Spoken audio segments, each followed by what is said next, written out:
Hi everyone, welcome.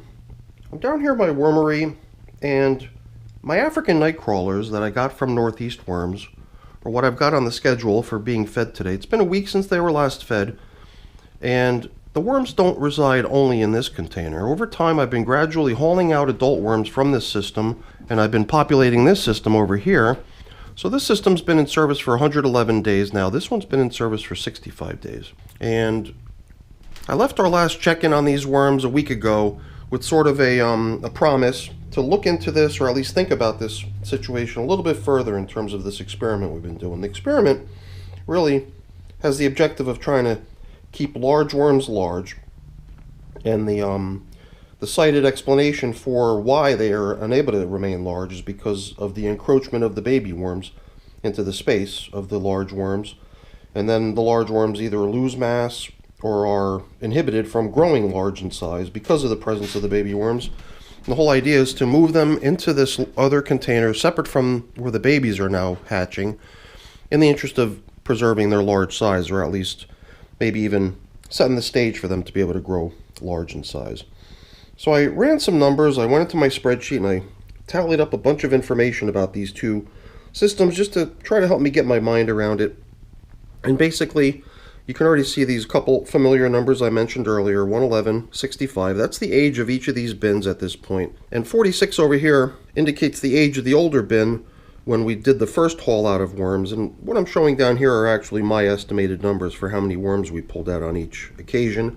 So on the first haul out, second haul out, third haul out, shows the age of each bin when the worms were removed or added.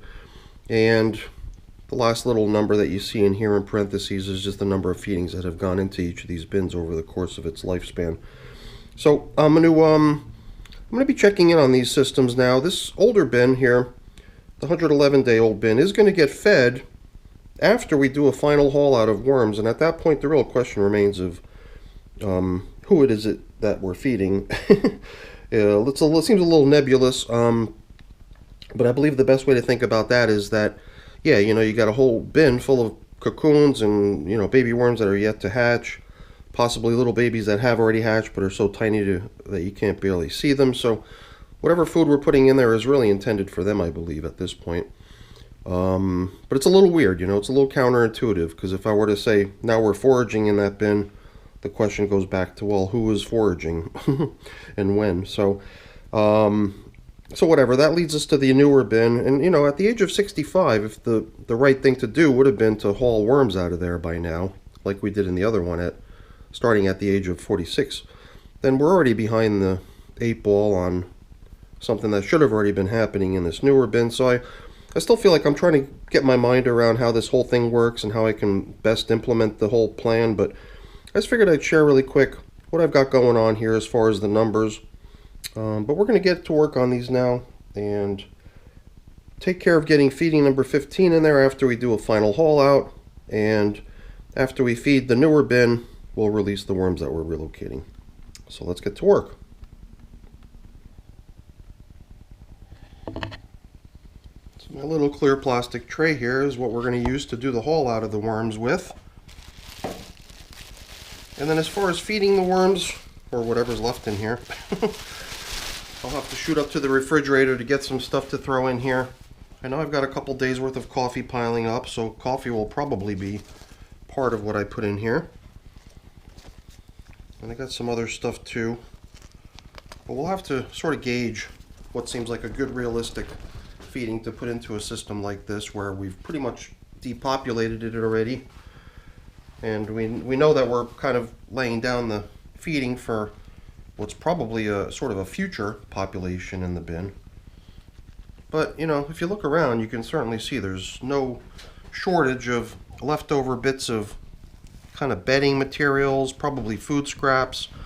So it does feel to me like putting this 15th feeding into here is almost more of a formality or almost overkill. But it just felt like I would try to at least get to that 15 mark, which seems to be sort of a, I don't know, rule of thumb in my wormery. I don't even want to say that, because it's not really the truth. I don't really see that as the point in time when I would normally call it quits in a composting bin, but on average, it does seem like lately getting a bin to its 15th feeding has pretty much taken me to the point where I'm at capacity in the bin, or whatever the case may be. It does seem like that's usually, or in most cases, the right time to initiate or at least stop the feedings and, start to steer things towards harvest of the system. It's just interesting, this white kind of mold looking stuff. You can see a little breakout of it over here too. I wonder what that stuff is. It's kind of cool looking. I'm sure it's good. I'm sure the worms like it. So now the feeding that we put in here last time would have been stuff that I don't really normally expect to see leftovers of. A bunch of Brussels sprouts, leaves. I think there was some pumpkin placed in here, some coffee.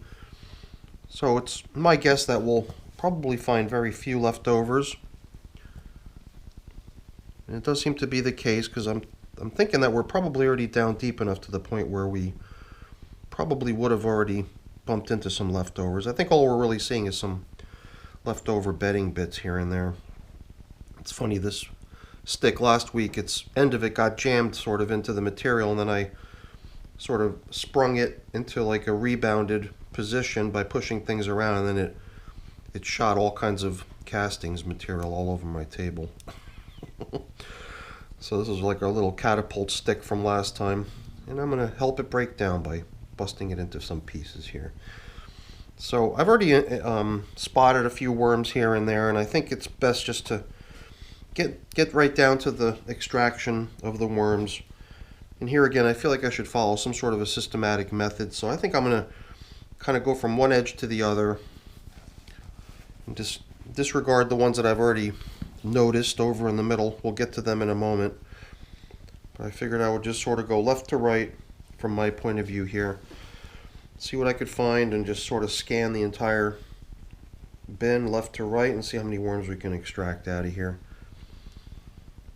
I think I've seen this white material growing in this bin before, because I guess the weird thing about it is that you see it on the surface, but then you dig down, you start seeing it down within the material too.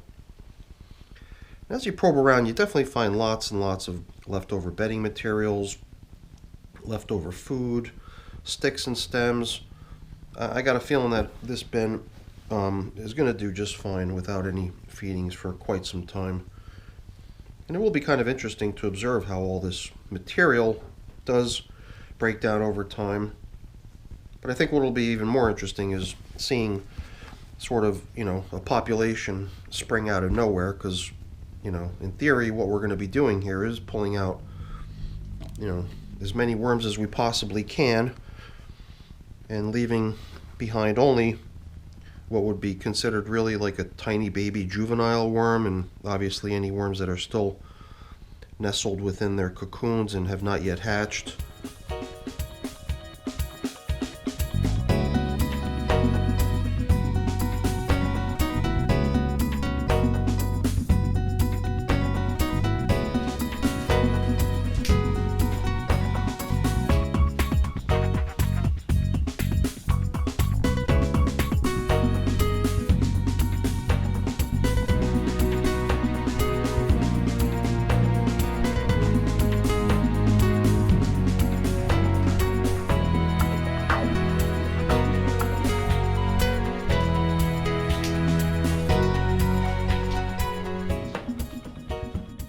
I've probably seen twice as many worms that I didn't pull out than the ones I did pull out, so there's definitely hundreds of worms in this system.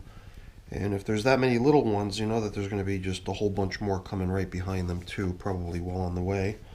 So I don't think that there's a lot to worry about as far as this system's concerned, as far as putting in a 15th. And I guess at this point I will treat it as its sort of final feeding and start treating this as more of a foraging bin. But it is interesting because it's sort of a hybrid now, because usually worms that I've depopulated of all the adult worms are what I consider as a nursery. And I guess this is kind of both at this point, so it's interesting from that point of view, because it would be hard to classify it as one or the other and deny that it's the other. If that makes sense. So I'm going to go grab some stuff that we could chuck in here as the feeding for this system, Then we can proceed on to the other bin. So now while I've got some yummy blackberries, raspberries, and the leaves of some radish bunches in here for the other bin, for the one that's got all the adult worms in it. Here, where it's really just either babies or baby worms coming online eventually, I'm going to stick to giving them something that's going to be kind of quick to compost, just some coffee, I believe. Partially because, I don't want to have any large chunk foods in here that are going to take forever to break down. And besides that, I think that there's just so much leftover junk in this container anyway that it just doesn't seem necessary to go too crazy giving them food. Because I got a feeling that this bin is plentifully stocked with more than enough food to keep these little guys busy between now and, whatever period of time we decide to run foraging till in here. But then again, I could be completely wrong. All these babies could start popping out of their cocoons, and next thing you know it, I could be running out of food in here really quick. This could end up just a big, huge tub full of castings a lot quicker than I expected. So it will be interesting to see where this leads. Kind of a different route to ending up with a cocoon nursery. But before we put the food in and cover up, I also wanted to do something else that I sometimes hint at, but I never really do, which is to kind of steer the foraging in the right direction by focusing the worms' energy on the stuff that I want them foraging on, which is all the little sticks and stems and scraps of bedding and whatnot. So to leave large items in the bin, I think just serves as a distraction ultimately. So I thought that those couple of mango seeds that we bumped into along the way might be a good thing to extract as well. For some reason I thought I had left them over here, but if I don't bump into them now, I think we'll just save that for another time then.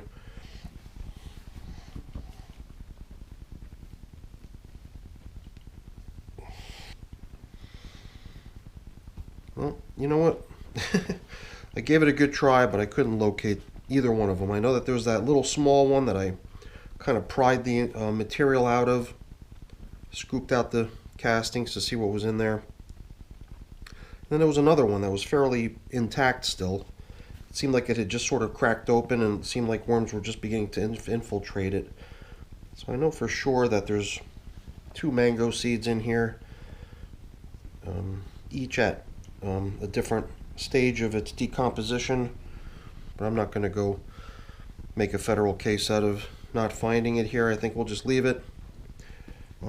If our hunch is right, there'll be a lot of hungry mouths to feed in here anyway, and hopefully they'll see that as a good thing to nibble on. Here's some other things, like the pit out of a plum, I believe. Here's like a little bit of leftover banana stems. Again, in the interest of focusing the energy of the worms in here on all the little tiny stuff, it seems like a good idea to occasionally pluck out the larger bits. So now the coffee feeding, a lot of times I bury it and everything, but I'm thinking of doing something a little different. I'm thinking of just actually applying this coffee feeding as sort of just a top covering layer. The worms will come up to the surface, I believe, because the surface is where all the moisture collects, since there's a plastic covering on the system. And while they're up here, they can take advantage of the fact that there's some yummy food laying right out here on the surface, and hopefully they'll do away with it in time. As far as distractions go, once again, I'm thinking doing away with these pieces of paper, not only the one that we bought the coffee down here in, but we'll remove the one that was in here before as well. We'll even transfer some of this interesting fungus over into the other container with these pieces of paper. All right, let's get on with the feeding of the other bin and the release of the worms that we gathered. All we really need to do here is get this system covered back up the way we found it. And at this point, I think we're officially foraging after 15 feedings. After 111 days, and with a population that I wouldn't even know how to estimate in terms of how many little worms are in here, or how many we're going to have once the cocoons and everything start to hatch in here. I'd love to hear people's ideas on what they think this population consists of in here. All right, let's get these guys back up on the shelf, and I'll get the other bin out here.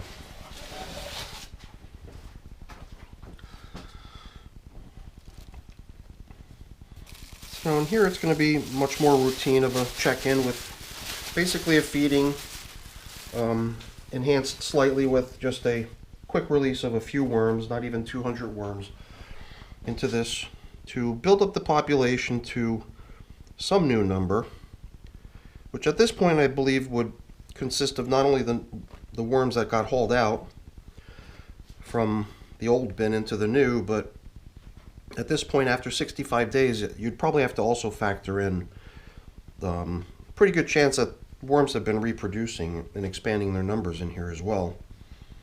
So, I mean, I can't say that for certain, but it's probably a safe assumption. All right. So this piece of coffee filter was indicating for us where the last feeding got positioned, right down the middle, which is usually where we feed. And you know, this piece of paper here could get used as bedding, I believe. Maybe we'll use that nice fresh coffee filter that we have the coffee in still.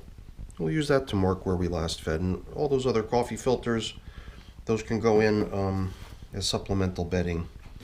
Because I think a system like this can really benefit from getting a lot more bedding, a lot more area for these worms to hang out in. You know, originally I started out in a small container when the first few worms got put in. After I put more and more in, it seemed like, hey, we need more space. So not long ago I moved them into here. And in the move, they received a whole bunch of brand new fresh bedding that was just thrown into the box right beneath the contents of the old container that they were living in, which got dumped in on top.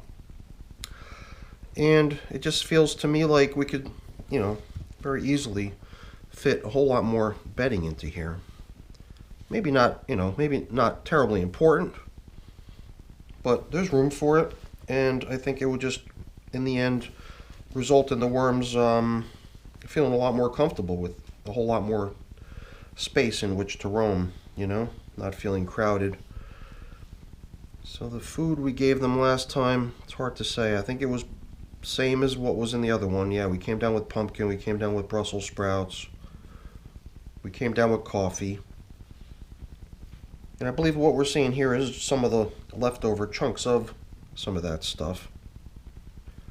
It's interesting that this is the bin where you would expect there to be the most consumption going on. But here there's leftovers. Oddly enough, in the other bin, no leftovers whatsoever. I think that keeps kind of going back to what people say about the appetites of baby worms. There's probably tons of baby worms in that other system. You don't even really hardly see them, but they've got, you know, huge appetites, and it's probably got a lot to do with why we didn't really see leftovers of anything in that other system while we were fishing out worms from it. Kind of nice to see some nice big worms hanging out in here, but it would not be surprising at this point to also probably begin seeing baby worms. So if we were really to, you know, continue this cycle of keeping our big worms away from the babies, then I believe that this system here would suddenly be, you know, due for extraction, you know. Here we are adding a couple hundred more worms to the system today when, you know, in theory, I guess what we're talking about is possibly the next steps for this would be to allocate a third system into which we could start relocating the adults, and then start assuming that this bin is going to kind of take the same route as the other one did. Is going to have a bunch of cocoons in it hatching, a lot of babies coming online. So I'm still trying to sort out in my mind how the whole game of leapfrog plays out. And then I guess the last part of it is just the overall timing of it, you know. Basically in the other bin that we just took care of, the one that we extracted the worms out of, how long would it take to allow all the worms to hatch in that system, become big enough to be rounded up and extracted, to the point where you really do feel like all you're left with in that bin anymore is just finished castings. So then the castings can go in the garden, and then the bin can be reissued as the new home into which you can start moving adult worms into. So it does seem like you might need another bin that could be the place to start hauling the adult worms over into. And then who knows, maybe by the time it becomes necessary to start hauling worms out of that one, the tub that we just took care of a moment ago would already be depopulated and ready to become the new space that the adults get moved over into. So I think it's going to take me a little bit of getting used to. It's something I've never really done, but it does sound interesting, and it would be kind of cool to actually see if you get the results that are intended. So a lot of chit chat. Why don't we just continue on here with the task at hand, which is for me to be really generous with the bedding. So I'm going to grab a nice big handful of nice fresh aged bedding, soaked mixed shredded cardboard paper, little bits of leaves in here, even some castings were placed into my pre-made bedding so that all the little microscopic life forms that reside within the castings can start living within my bedding, making it really nice stuff for the worms. So let's drop in the food they're getting today. It looks like a pretty good portion, but I got a feeling it's not going to last very long, because stuff like these radish leaves, I mean, the moment they begin to thaw, they're probably just going to switch from being frozen to being thaw to suddenly just breaking down and almost like melting. They're going to just start to decompose on their own almost instantly. Or at least that's the way I think radish leaves tend to break down. They just break down really quick. And especially after being frozen, I would have to assume that they're going to be broken down in virtually no time. So I'm dropping in part of the coffee we bought for them. But I'm saving a little bit of it. Let's also include a little bit of pulverized eggshell as grit to go with the food, because I've still got a good amount of additional other bedding to utilize down here in the feeding area. So I'm thinking we could spread this stuff out over here right on top of the fruits and veggies. So besides all that nice shredded paper that's down below, we're giving them those 3 sheets of paper too. Good portion of bedding. I'm going to throw a little bit more in here.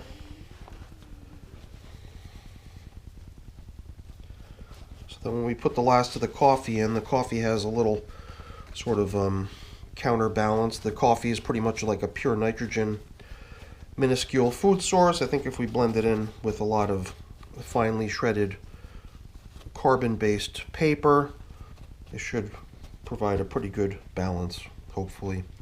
And what we could do at the end with this new coffee filter is drape it across the top to show us where we last fed. There's a couple tops from a couple tomatoes in here too. Look at those as well. Those hadn't been frozen. So now the one thing for sure is that I did unearth a whole lot of leftover food. Here's some pumpkin, I believe. So there's kind of food smeared all over the top of this bin here. I'm usually not a big fan of having the top layer of my bins be covered with this type of food, at least, food that might attract insects. I think the coffee that I laid out across the top of the other bin is not the type of food that would have a tendency to, draw pests. It just doesn't really have much of an odor, and certainly doesn't have kind of like that sweet aromatic smell that would draw bugs. But a chunk of decomposing pumpkin like this right here, sitting right out on the surface, could kind of suggest to a passerby insect that it's a nice place to check out and go eat there. So I'm thinking maybe I don't know if it seems excessive, but I'm almost thinking of maybe covering the whole top of this thing with a little bit more bedding. But you know what? I got another idea. Why don't we do this? We'll indicate where we fed with our customary coffee filter feeding zone indicator.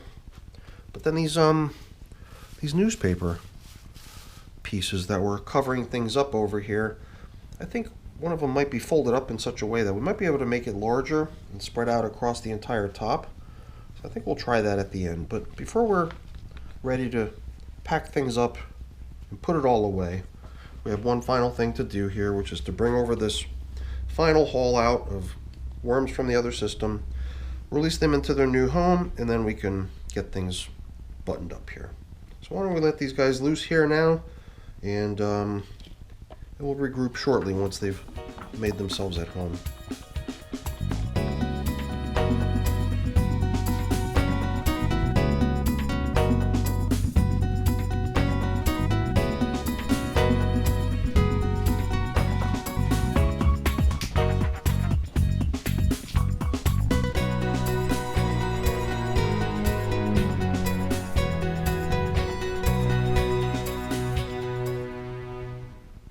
We even got the help of the sun to shine in here to try to persuade these little guys to dive down, get down into the material where they belong.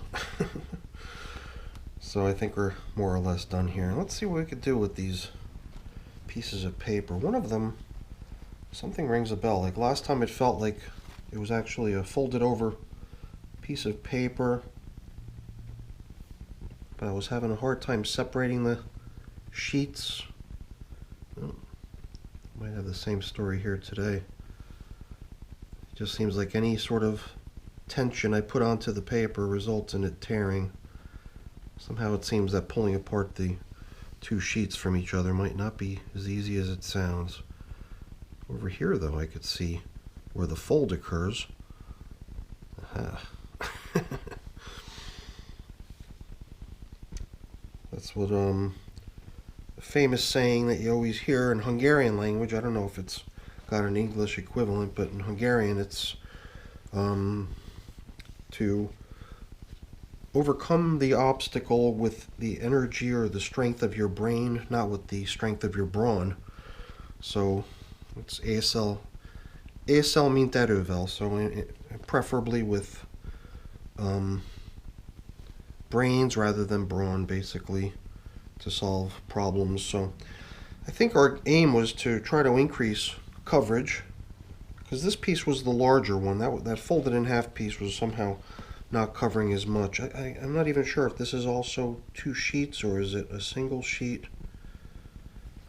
I just thought it'd be kind of nice to cover up a little bit more thoroughly with paper and then maybe exclude putting the plastic coverings back on here on this go around, because it does seem like the dampness and moisture levels within the system are pretty much optimal, and I don't think it's necessary to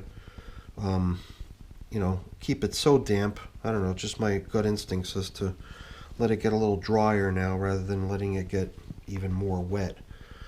So that was my only thought in terms of why to maximize these pieces of paper, because I'd be removing the plastic and maybe replacing it with cardboard. So I just thought it would be kind of nice for these pieces of paper to perhaps cover a little bit better than they were before. At the moment I couldn't really find a piece of cardboard to cover up with, but this is like a piece of paper bag type paper that we can throw in here on top.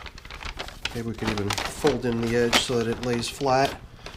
And then we got ourselves a pretty decent covering, perhaps not as watertight as it was before with the plastic, but I think it still has the ability to kind of hold moisture down within the system with those pieces of newspaper, and now with this piece of paper here.